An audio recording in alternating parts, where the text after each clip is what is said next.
So welcome to the webinar, everyone. And we've got a fabulous topic for you today. PRM, what are the keys to driving partner engagement and satisfaction? And I have a terrific panel for you of experts that I'll be introducing in just a moment. A reminder, partner technology is changing at an amazing rate.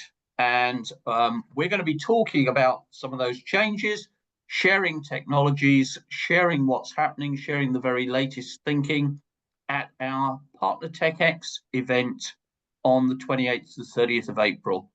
And I think partner technology is going to be one of the key drivers of change on the partner side of the industry.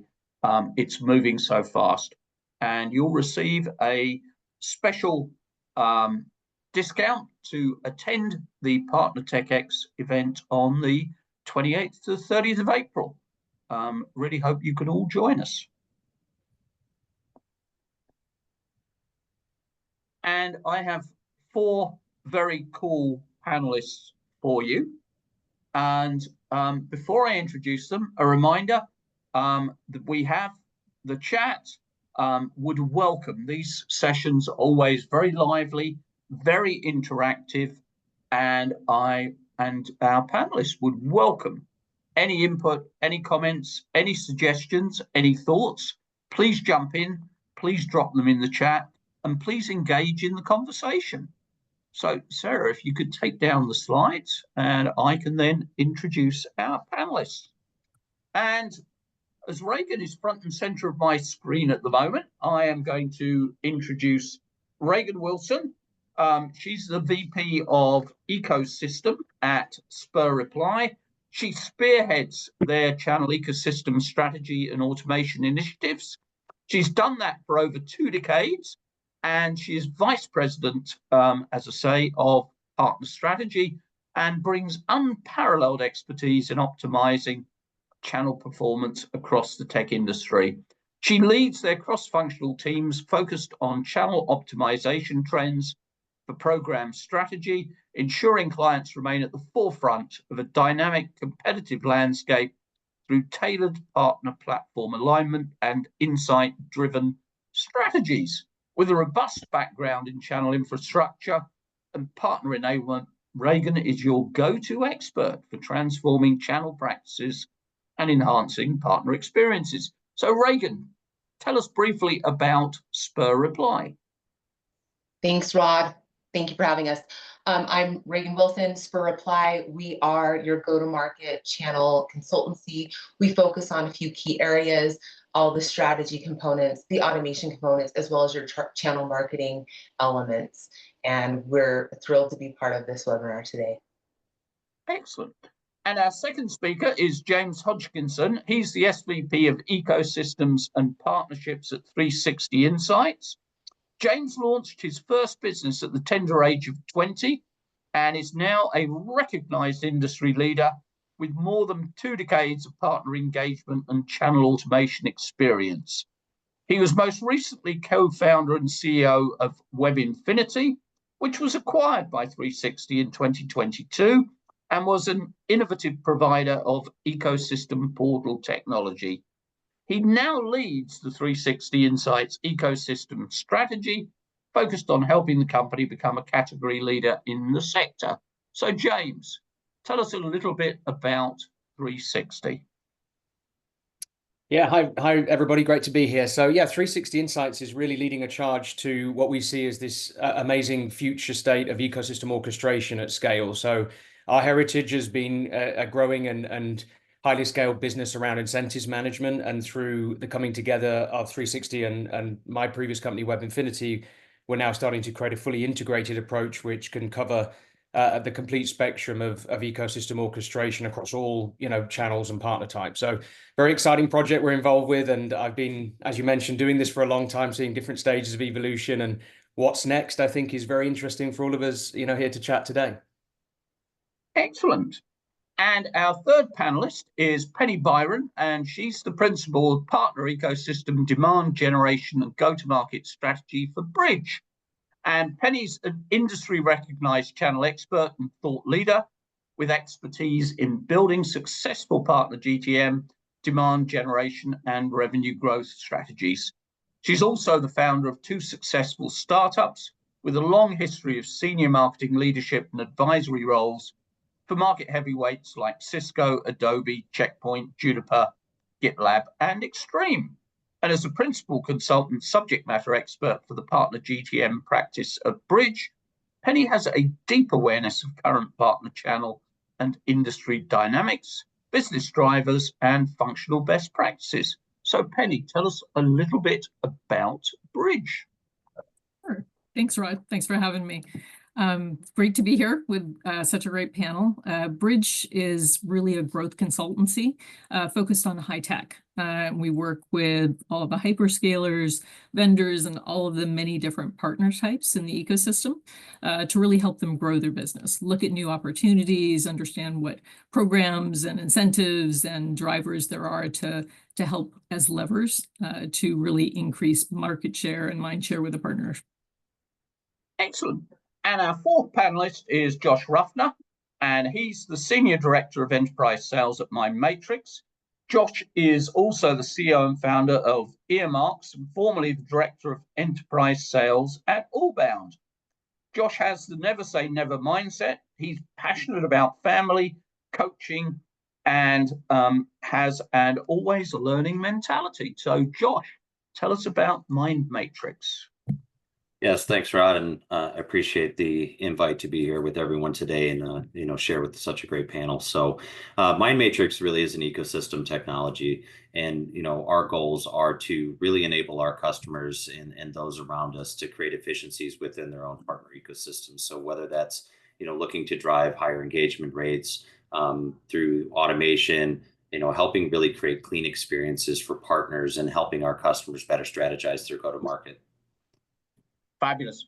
I'm delighted to see so many things coming up in the chat, so keep that coming. And what we're talking about today are what are the keys to driving partner engagement and satisfaction.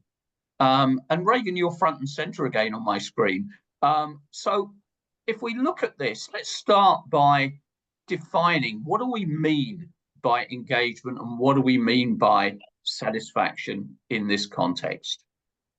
When I think about partner engagement and satisfaction, I put myself in my partner's shoes. And, we actually partner with a lot of the automation vendors and the channel tech stack. And I think about, what do I care about as a partner? And I think that as vendors in the space, we have to think about what our partners care about are. And so we think about partners. What do they need? What do they need to run their business? Well, they need to understand the value proposition that you're bringing to the table. They need to understand why they want to partner with you. And it has to be really clear and concise. And in order to start to figure out enablement and engagement with partners, you really have to start at the foundation level of understanding what their needs are, who they are, how they go to business, what their selling motion is, and really basing everything around that partner go-to-market. Excellent. And James, when you're talking to your clients, engagement and satisfaction, what do they say to you? What are the key things that they're looking for? What are the key things they're measuring?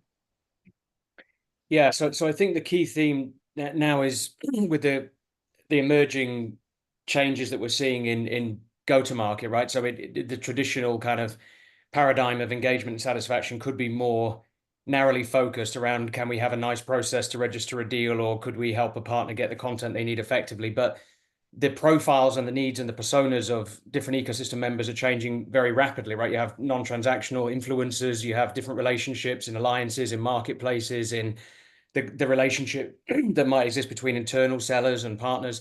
So I think engagement and satisfaction is becoming about meeting supply to very personalized demand, right? So how can you say the needs of this individual are really about being able to do these things effectively, connecting with these systems, these tools, these other people, these services. So if you can start to think about it more through the lens of how to fulfill those needs. And I think that's, building on what Reagan touched on as well. Satisfaction is going to be very personalized to the individual personas, right? And that's a complexity that we're having to deal with at the technology level, because obviously no two people have the same exact needs or profile, right? You have to get much more intelligent with that level of specific and personal service. Okay. And Penny, picking up on that, if someone comes in to the PRM, how do we set about establishing who they are and what they're looking for? What are some of the things you've seen that have done that? So we're actually delivering not one size fits all answer, but something very specific to that individual. There's a few different things. I mean, I think James hit on it earlier, right? Which is you've got a lot of different partner types in your ecosystem today. And there are multiple partners in any given deal these days, 4+ partners, whether that's an influence partner bringing in a GSI who brings in, an ISV partner who brings in an MSP to deliver the services, what have you. So based on what that partner profile is, really being able to use your PRM, use your tools to identify what's important upfront to each of those partners and incorporate that into both the journey, right? So you should automatically recognize who they are when they come on board, but also mapping what's important to them, right? Reagan talked a little bit about, understanding and putting yourself in the role of the partner. And that's exactly what you need to do, right? If I'm an MSP, I may want, priority access to support, right? And deployment. If I am perhaps a GSI, perhaps I want some thought leadership around digital transformation. Maybe I need some industry information and trends, et cetera. So being able to serve up those experiences, those tools, those resources for those partners is really what's super valuable. And part of that engagement, if you will, and that partner satisfaction is really making the life of the partner easy, right? They have a number of different vendors that they can work with, and it's really about making it easy for them to do their job, right? Which is to go out and find opportunities and close those opportunities. And the easier you are to deal with, the more value you bring, the deeper that engagement and the higher the satisfaction is going to be for those partners.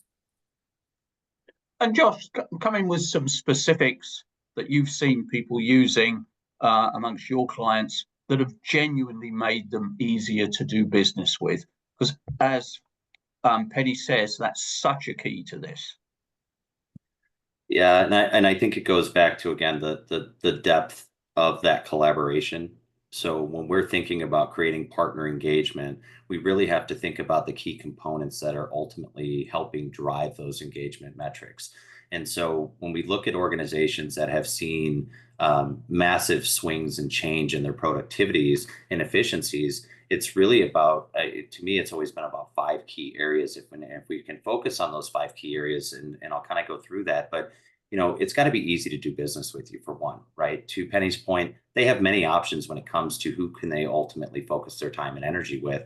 And if it's hard to do business with you, or I'm not getting the level of transparency that builds trust in that communication, I'll go somewhere else, right? We have to put ourselves in a seller's shoes. And ultimately, is it easy for them to do business? I think many of us have probably already seen this from managing internal sales teams or being a part of internal sales teams, is that if it's not easy for your sellers internally, they're not going to do it. And the same is to be true, if not multiplied, thinking about external sellers, is that if it's hard to do business with you, they're not going to work with you. I think the other 4 elements that I've kind of put into practice over the last decade have been, again, the internal alignment, right? They become the influencers on ultimately the experience that your partners are going to have with you. And if they're not advocating for the tools and the processes that are in place, it's going to be really hard to drive adoption externally outside your organization. The other 3 are a little bit more simple, right? But I think they have expansion and conversation, but really we think about enablement and training and where that comes into play. We don't talk about things we don't know.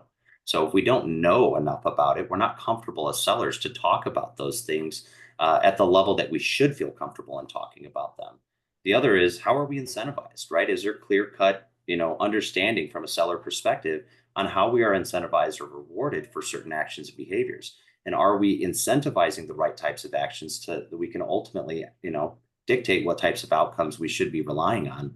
And then, the fifth and final piece of kind of my columns, if you will, of how I build these constructs is, actionable insights. Are we collecting data that can actually help us make sound decisions for the future?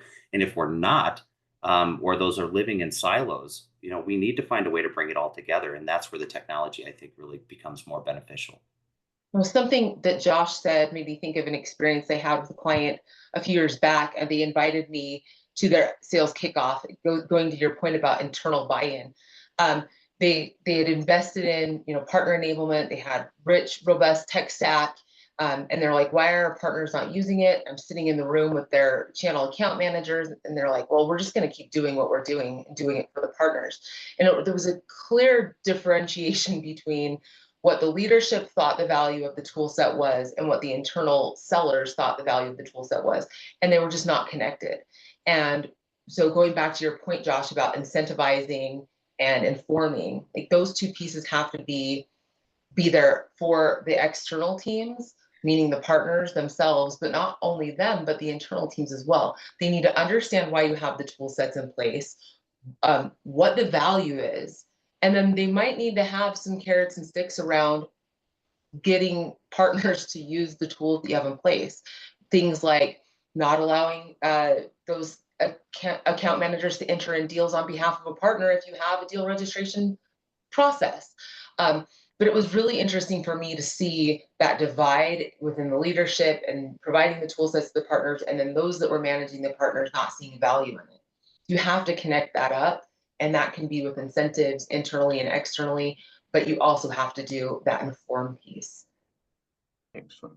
And James, give some specific examples of things that you've seen, that you've worked with clients on, that have actually made a real difference in terms of making it easier for the partner to leverage the tools that are there.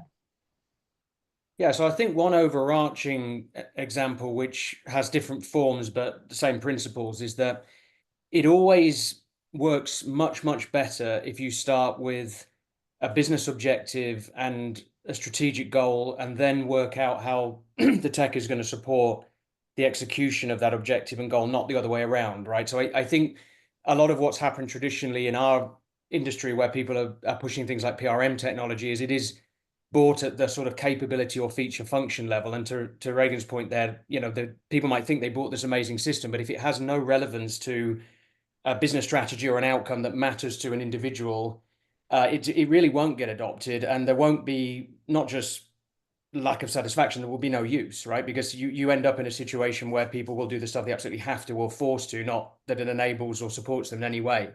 If you flip that around, and there's methodologies that you can put into practice to do this, by asking the right questions up front, by working through a certain amount of design and decision making before you actually acquire or implement technology. This is a way of changing that, I think, to say, as we implement the strategy to achieve X, the technology we need to support it looks like this, is going to be used by these people in this way, and they're going to be enabled and supported to do that, to make their lives easier, to improve the outcomes, to measure against the deliverables that we can actually see are relevant to that objective. And then you go in that direction. And I think I've seen two types of projects in the world. There's the projects that start at the tech level that don't have that work done up front. And there's the projects that start at the planning, strategic, and design level. And there's night and day difference between the outcomes, even if the technology is the same in both cases. So 100%. Yeah. Like, and I know you know this well, Reagan, right? Yeah, like that is the struggle is always real. I like to say, like, automation can only amplify and accelerate the programs and processes that you have in place. So if they're weak or non-existent, that's going to be amplified. If they're super strong and meaty and there's a clear value prop to those partners, that will be amplified. So automation is only good as the processes and the program, the strategy that you're putting behind it. It doesn't make up for a weak strategy. Brilliant. And if I could, the technology side is only an element of the entire strategy, right? We have to consider the people.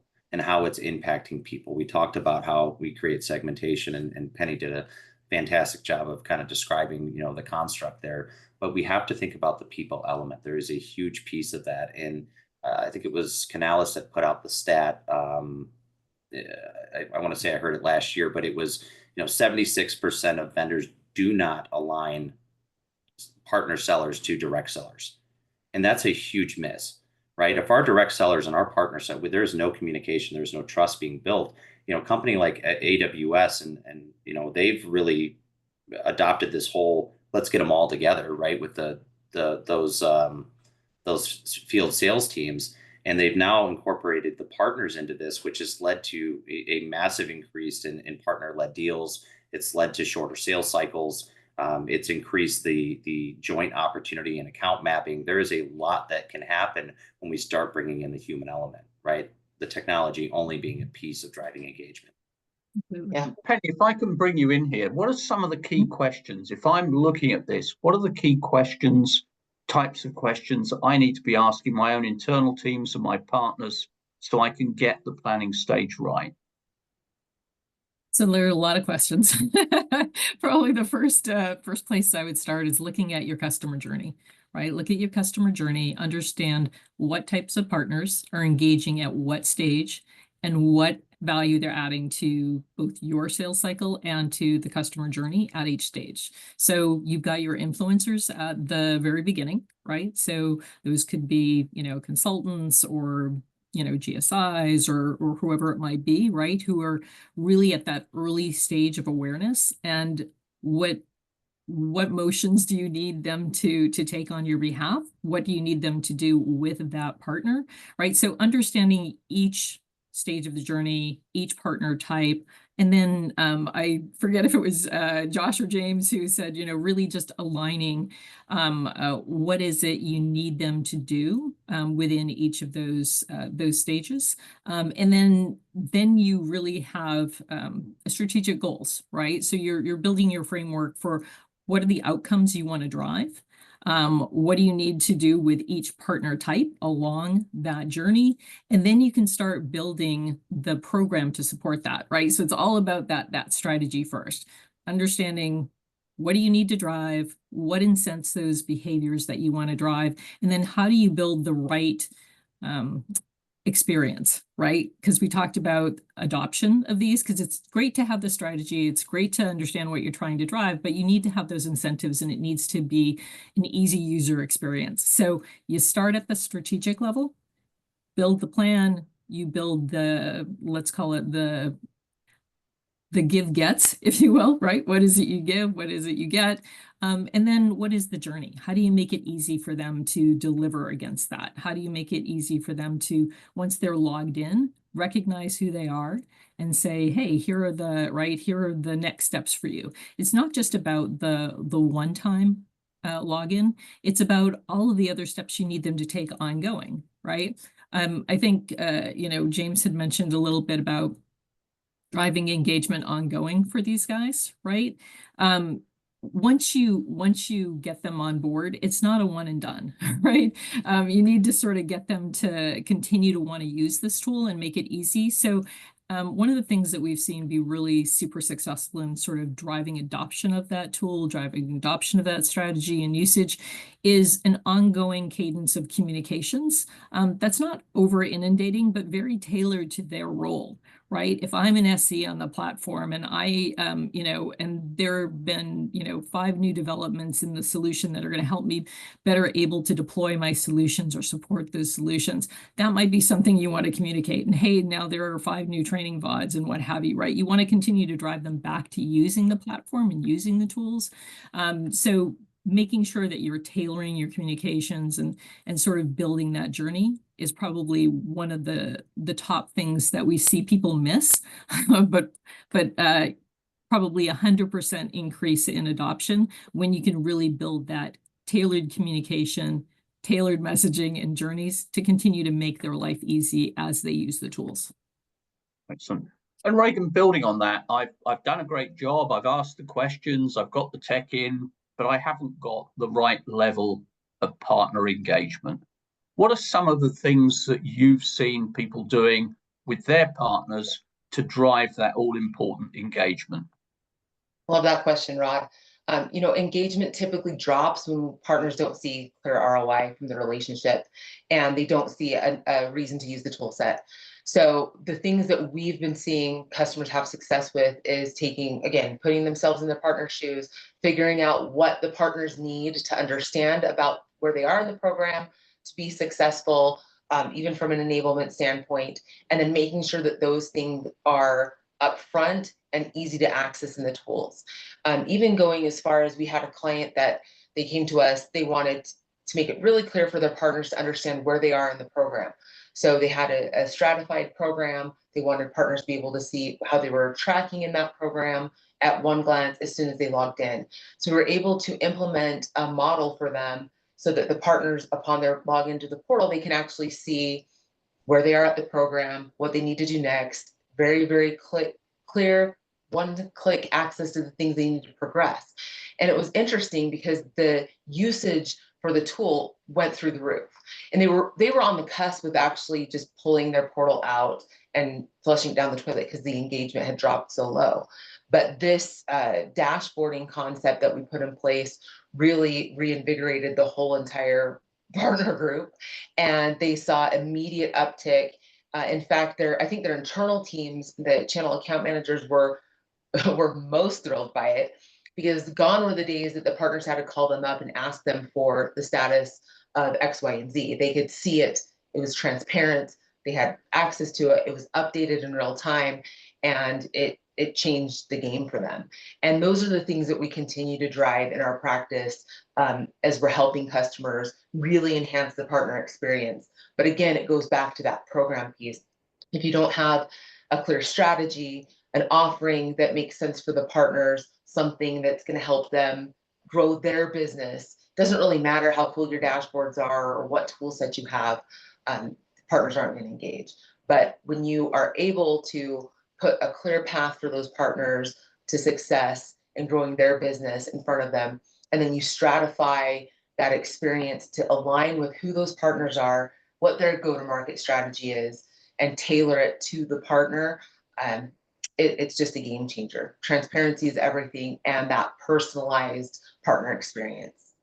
I'll add on to what Reagan just said, right? Because you're dead on, right? Everyone wants that personalized experience and really understanding. And I think I just saw a question come across from the chat, which is, at what level do you provide that that transparency, right? And where you are in your journey.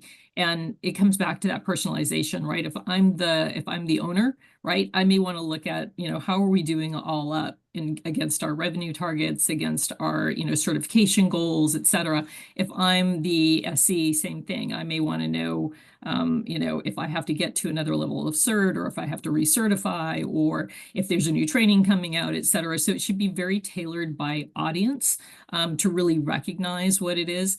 And then the other thing I'll layer on is what we've also seen.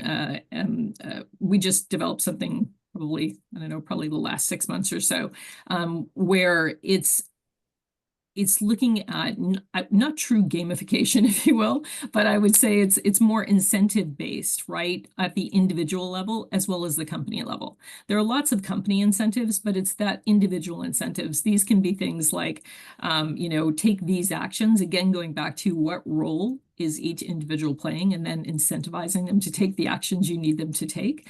And those are simple things. Those can be, Starbucks gift cards or a point system. It can be, hey, it's a badge, right? Maybe it's a badge that you want to have that's very valuable to you. But those types of customizations, we've seen exponential engagement. And of course, that in turn drives greater satisfaction. So yeah, I love that, Penny. I'm gonna just own up to it, fess up. I am a sucker for gamification. I mean, Delta, Starbucks, you tell me I need to do A, B, and C, and I'm going to do every single one of them. And we're seeing the same thing. And it can just be as simple as like a little badge. There are people that are motivated by that, and just changing it up, throwing it out there, letting them know that there's something new and fresh. I think that's the other piece of engagement is, I don't know about you guys, but whatever streaming service you use, you're going back to those different elements because there's something new. You're not going there because it's the same shows that are on every single day. There's only 10. So if you think about your partner platforms that they're engaging with, you've got to make sure that what's available to them is new, that they're seeing it change, and that it's valuable to them. And gamification at any level, even if it's just a leaderboard internally for the sales reps or something against other partners, whatever it might be, could be the little nudge that it takes for them to come back and engage with you. Okay. I want to bring Josh into this just for a second. So Josh, I've chosen my matrix. I'm working with you. What makes for a successful relationship with my matrix? What do you have to do? What does the vendor have to do to make this work for the partner? I think from a vendor perspective, it starts with our people, having the knowledge and that tribal knowledge, if you will, of years of experience and in many customers in many different shapes and sizes, as James alluded to very early on in this call, was everybody's different. It's not a one size fits all. We truly have to understand, how and when and why we're working with these organizations. And so I think for us, it's really important that we understand where you are, first and foremost. The second piece is, where do you want to go? Right? What does this look like? So we'll do a little bit of time travel, right? What does this look like 6 months from now? What does this look like a year from now? It's really important that we understand, what is the story that you want to tell? What is the, what are the key KPIs for you as an organization? But here's the challenge, is that every organization that I've spoken to in the last decade, and I'm sure everyone on the panel has had this experience, is that everybody wants to skip over good to get to great. We have to slow people down. Right? Sometimes we do have to go back to strategy, and it's okay to say no from a technology standpoint. And it's not no forever, it's no for now. Right? And so we have to throttle expectations by ensuring that our customers not only understand that, oh, if I just buy a piece of technology, tomorrow all of a sudden my engagement's going to go up and I'm going to have more of that byproduct, right? The revenue that everybody's chasing. I think the one common thing that I've heard in my career in the sales side and the technologies piece is, well, I need 20% more revenue from partners. I need 30% more revenue from partners. I need 30% more revenue, just like everybody else, right? Everybody wants the same thing, but how do we get there is the story. And so we have to understand, what are we trying to accomplish in a phased approach, right? Being very methodical around how are we checking the boxes along the way so that we can ensure that we have the outcome that we set forth to accomplish. And by doing that, we create predictability, we create better motions in communication, we create better transparency, and ultimately, at the end of the day, we're all people. We have to build the most important piece, and that's trust. So if we're doing all of those elements and we are taking this methodical approach and we're slowing people down, it's going to be important and imperative to your success that we are all very open and transparent around what we're trying to accomplish. And James, same question to you. What makes a great relationship with 360? What are you looking for from the customer? And also, what are the things you've seen where mistakes have been made, where had it been handled differently, it would have been much easier? Yeah, I mean, I don't want to repeat the point I made earlier, but that upfront commitment to strategy, design, business planning, the feeling that you need to work out the roadmap together first is a critical differentiator in success. But I think one point I would like to make about the strategic side is that one of the challenges, particularly when you broaden the scope of the potential impact you can make on a client, not just to be on the partners and the channel, but their whole ecosystem go-to-market, right? It's a pretty complex architecture. And if you think about really big enterprises, they have an awful lot to consider, right? Thousands of employees, tens of thousands of partners, multiple transactions, regions. Part of the thing is how to also narrow focus and achieve results in the now whilst working on the next. So the best kind of client for us is someone who approaches it to say, look, big vision's great, but I haven't got 5 years and $20 million. I've got to work out what I can do in the next 6 months, but I need to do it in a way which continues me on the journey of future vision and strategy, not just a 6-month project done, move on and create more and more mess. And part of what we're seeing at 360 is there's a different type of leader and vision emerging, which isn't just about narrow short-term goals. It's about short-term objectives that are achieved with long-term outlook. And that enables you to continue to iterate using the same techniques, the same capabilities. So it could be initially you start with, we want to just solve the problem of improving partner marketing and generating much more partner source revenue through our digital campaigns. Let's lock that in, let's get that done. And then now let's broaden the scope to include how we use incentives to drive that behavior and reward people at the point of sale. And the incentives, the use of incentives is so critical, right? This is what I learned and why I became part of 360. You know, we used to think we were doing great with having a few 100,000 people on our platform. 360 had 4 million users, right? Why? Because we're motivating that behavior through payments, through rewards, through different incentives, not just at the individual level, but also the business exchange value, right? Like if I do all of these things, I can get these things in return. So I think if you have a client who understands the big picture, but is also realistic in the now and wants to actually achieve things and not just talk about the theory, the balance between those two things, it's rare, but we're seeing it increasingly with our clients who are looking at that longer term outlook and saying, yeah, we do need to achieve things this year, but we really want to be where we think we can truly succeed down the road, right? That's the key. And a lot of the time in PRM and technology purchasing in our industry, it's back to the drawing board all the time because you keep swapping vendors, you can't integrate the systems, there's too many different tools. I think we're looking for the people who understand that this all needs to be integrated and orchestrated for the long term, but whilst also achieving, you know, outcomes in the now and future-proofing the next. Excellent. I have to James, say, I'm really impressed with everyone because we're now 35 minutes into the webinar and no one's mentioned AI. I actually want to raise that subject. We're seeing some truly extraordinary innovations with AI, with agentics, with engagement with avatars, which I believe is really going to change the way we engage with our partners moving forward. And it's actually here today. You've got companies like NVIDIA, ServiceNow, and others already using this technology. Penny, how do you think that's going to impact what we do and the way we look at things moving forward? So I think to your point, Rod, it's already impacting the way we look at things and how we do things. And I think the key is to take it slowly, right? Definitely use AI to improve productivity. You know, we've seen everything from landscape assessments, right? Where you were looking at ideal partner profile types or ideal customer profile types, right? That are using AI to scrape all of the data components. And I'm a bit of a data geek, so pardon me, I'm going to geek out for a minute, but essentially really taking all of that data and making it work for you, right? To glean insights. I think the key is to not take it as gospel, right? It could get you 80% of the way there, perhaps, right? Or maybe even 90 at some point. But it's the combination of using AI to accelerate your strategy by, like I said, looking, doing a data scrape and looking at, ideal partner and customer types, and then helping you craft content around their business careabouts and pain points, et cetera. So use that as your base, but then realize that, that data is not 100% accurate, right? That's a starting point for you. So I think we're definitely seeing it accelerate the ability to, assess your business, to reach out to customers, to more personalize and customize.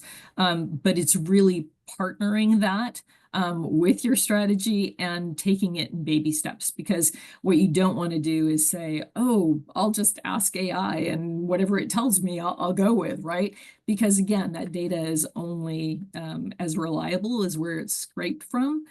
So I think it's use it to accelerate your business, get it that 80% of the way there, and then build on that with your strategy and do your due diligence to look at that data and make sure that that truly is it does align with your strategy, that it does have components that are going to help you grow your business versus just what was spit out because it was what was scraped.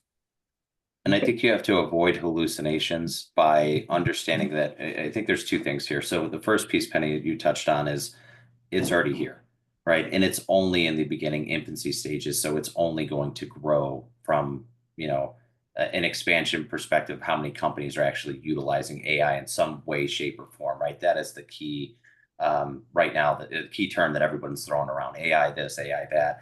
Now, we have to look at AI from two sources here. I believe that, yes, it's going to help aggregate all of that data in a much cleaner, much more efficient fashion than having that human element, there. But everyone's going to do this, right? Everyone is going to utilize AI in some way, shape, fashion. The companies that are going to thrive in the next 10 years, I believe, are going to be those that truly stand out from a human interaction perspective, right? AI will only level the playing field. But what we had seen is we've seen for the last 10, 15 years, a lot of automation being thrown around, right? A lot of technology and automation. We thought that this was going to be the game changer in creating higher engagement levels. The reality is it's still people driven. And so if we as organizations have a higher quality of human interaction, we will float to the top, right? We will make our way up through the ranks because of that element that, again, is the game changer. That is the piece that will make us different. Now, to avoid hallucinations in AI, we have to think about data source. Are we feeding information into a private data source, or are we allowing this data source to speak to everything, right? Looking through the internet, scraping websites, scraping articles and files. If we can focus on how we create private data sets within our organizations, we will have much cleaner, less hallucinations, and we will ultimately, over time, build more trust in how we utilize AI and how that ultimately will impact partners, customers, employees, and so forth. And Reagan, if I can bring you in on this one, what are your customers looking at with AI? If they look at, their PRM systems, their engagement with their partners, how are you seeing them looking at this and saying, I'm going to use it in X, Y, or Z ways? So we're helping a lot of our customers build their AI roadmaps. As with anything, as James mentioned earlier, it's kind of a crawl, walk, run. You have to iterate. And so we're kind of at the forefront of it. I mean, nobody magically got an AI budget. The AI budget fairy didn't come and sprinkle money across all of our organizations to use this new technology that's available to us. So we really have to start at the baseline of what data do we have that we know is accurate? Where can we set some AI to potentially help us optimize what we have going on? But we're helping people start to figure out what that strategy needs to look like, so that as they advance and as they can look for opportunities to optimize things where they can pick up budget from other areas, they can then put that budget to work against these AI initiatives. But it's definitely kind of a crawl, walk, run approach. We're not just getting millions of dollars thrown our way to go figure out and solve things with AI. Unfortunately, I mean, that'd be a really cool world if that existed, but we're helping people figure out what should we be doing. And some of the things that have come out of that are more internal facing, because they have more control over those pieces. They're more gated. Things like agents that are there to help channel account managers or other account managers identify the right partners to maybe give an opportunity to, or to bring in on a deal, or to provide marketing assistance with, and helping them scrape the data to understand who those partners are. One use case was, going and looking for partners who maybe had mentions of specific accounts people are trying to target. That's a way we're seeing AI be used, but it really varies based on the use case and going back to the data set, what people can access and how clean it is. Excellent. And James, what are your customers asking for? Where do you see the future in terms of AI? Yeah, I mean, obviously, people are it's somewhere between the reality and the hype cycle and the potential and everything in between, right? So it's a crazy time, but obviously the expectation and what the customers want to see is kind of what they're believing is the end state potential, which I think is very exciting. But the way I would characterize where we're at and how we're guiding our clients and our partners through this journey is that if you think about your own personal experience of AI today, there's the immediate and real wins, like generative content is game changing, right? We've all seen this. How does it help me take my ideas and create something quicker or faster and build it? And that subjective content, which is, you can assess it immediately. That's an amazing superpower, and it's starting to creep in very quickly to lots of technology, and it works. But then there's the objective side, and I think Josh, you really touched on this with the private data sources, right? Because in the same way that people have been building terrible dashboards for a long time because the data really isn't right. The same is true of AI. And I've had numerous experiences in my use of ChatGPT and other platforms where the information is just wrong, right? And if you go and ask again, it's like, oh, actually, I did get it wrong. I was looking in the wrong place. So to suddenly assume that everything that's coming can be truly trusted, particularly as AI is programmed to be authoritative and definitive in its answers, it's very misleading and it could lead to serious damage. So the big viewpoint we're taking at 360 is let's already build on where we were with the strategy to integrate, to compile data sources across millions of transactions, private POS data, incentives data, industry trend data, partner certification data, partner marketing automation, get it all together and organize it. And if it's trusted, you can put the LLMs on steroids then, because then you can say you're not only got the superpower, it's right? You're not feeding garbage to the model. And the big problem with public AI is a lot of it is wrong, right? Because the sources are inaccurate, or they're wrong, or they're misleading, or they're deliberately fraudulent. So the private opportunity is immense, but it's not here today, right? We've got work to do. And I think 360's ecosystem project is helping achieve some of this through bringing together multiple providers of data and technology to make one big data set, right? That's what we have to do as an industry.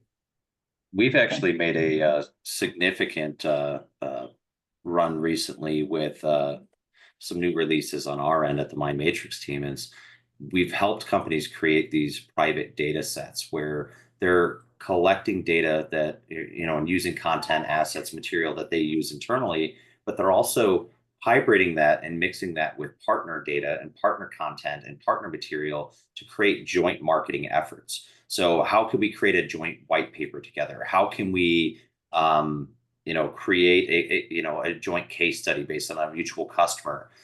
How can we throw in elements of localization, right? Maybe a partner is regionalized in a specific region in the world, and we need to be more tailored around their audience. So how do we help deliver these? And it's really, really been wonderful to see the outcomes that, from the partner side. The partners are loving this and they're leaning into it and asking for more. So I think it's up to all of us now to kind of determine and figure out, how do we improve upon what we've already started from a foundational level so that we can continue to really drive the best experiences possible for our partners. Okay. And we're almost out of time, so I'm going to do a quick round with everyone on a topic we haven't yet covered. And James, I'll start with you. It's all very well talking about partner engagement and satisfaction. How do you measure it? And what should you be measuring? I think you should try to measure at the most precise level of detail you can and work back from there. So, for example, going back to the use cases of personalization, if you can say this specific objective is to influence the behavior of the personas of these people to achieve these outcomes, and what we can measure is, number of influence deals raised by a MSP partner in this region, and then add it all up to a bigger set of metrics. This is what you have to try to do, I think, is really create focused KPIs against very specific use cases. And then the overall effect of that at scale will start to then add up to the bigger metrics around, partner sourced and influence revenue, deal registrations, number of partners onboarded, etc. But you really have to go granular, I think, with the metrics and measure at that level of detail, and then come back up to the top. Excellent. And Reagan, how do you put these metrics in place, and what should you be looking at? How should you be judging them? Well, you've got to make sure the data is accurate. We've talked about that. You need a centralized place to store this data, whether that's in your CRM system or whatever data lake you might have. You need to start gathering it and pulling it onto a centralized area in which you can start putting dashboards and other maybe AI components on top of it, so you can understand what the data is telling you. Then you need to look at that data often and see how it's changing. And then from there, you can make the adjustments that you need within your program, within your automation stack, to address what you're seeing. But I think the typical approach that we see is people think that it's a set it and forget it. As James mentioned earlier, you've got to iterate. So it's thinking about the strategy long term and the automation practices long term, and making sure that you have checkpoints, whether they're quarterly or monthly or how often you can, depending on the maturity level of your program and the readiness that you're at. But making sure that you're looking at those numbers on a regular basis and that you're making the adjustments because things are changing, partners are changing, partners are overlapping other partners. And if you're not watching that and seeing those trends as they're happening, they will happen to you. So I would say planning time to look at the numbers and the data that you have and making the adjustments needed. Fabulous. And Penny, coming to you, we're almost there with final thoughts. So if you had a last piece of advice for everyone on the call that's looking at driving partner engagement and satisfaction with their PRM tools, what would that piece of advice be? I think it goes back to what we were talking about earlier, right? Which is two things. Think about what's important to that partner and the actions you want them to take. Make sure that that is going to drive to the business outcomes that you want, because it's all about making sure that, great, they're taking these actions, but those actions need to actually drive the outcomes you're looking for. So make sure you spend time on the strategy up front so that you really are not only getting partners to take these certain actions, but that those actions will drive the right outcomes. And then the second thing I would say is think about the user experience, right? So often partners don't do what Reagan said, people don't do what Reagan said, which is really put yourself in the place of the partner, right? Think about how many vendors that they have to deal with. Think about the options that they have to choose and how limited their day is to focus on all of those different solutions, right? How do you get that mind share? You get it by making their lives easier, making it simple, making the information that they need and the tools that they need easy to access and to deploy. So it's one of those, the first things that we do with clients is to really make sure that you've got that strong strategy that are going to drive the right outcomes, and that you've really tested that user experience to make sure that it's easy for that partner to use. They're getting what they need out of it. So those would probably be the two top things. Think about your strategy and think about your user experience. And Josh, same for you. One final piece of advice for everyone on the call.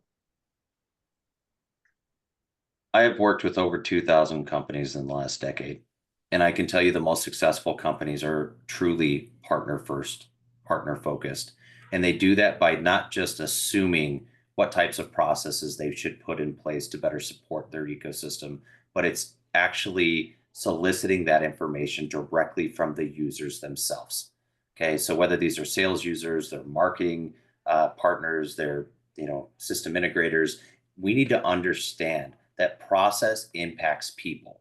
And so at the core of everything we do, let's come into everything with open ears and open mind and a willingness to make positive change at the snap of the drop of a dime, right? We need to make these quick. If partners are asking for something today, in 6 months, that may change and likely will.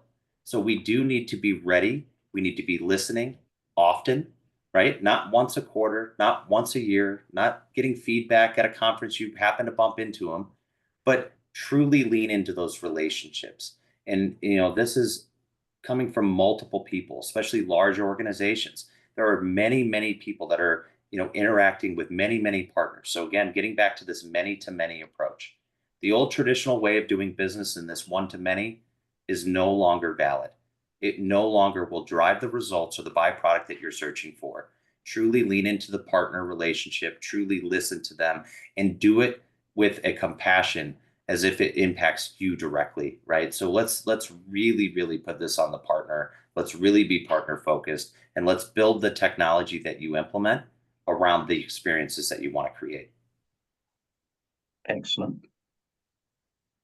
James, Josh, Reagan, Penny, thank you for some fabulous contributions, some really great ideas and some terrific insights into what's happening. I've thoroughly enjoyed it. I've learned a lot. I hope everyone else on the call has done the same thing. It's clearly not simple, but if you get it right, basically the benefits and the results can be absolutely phenomenal.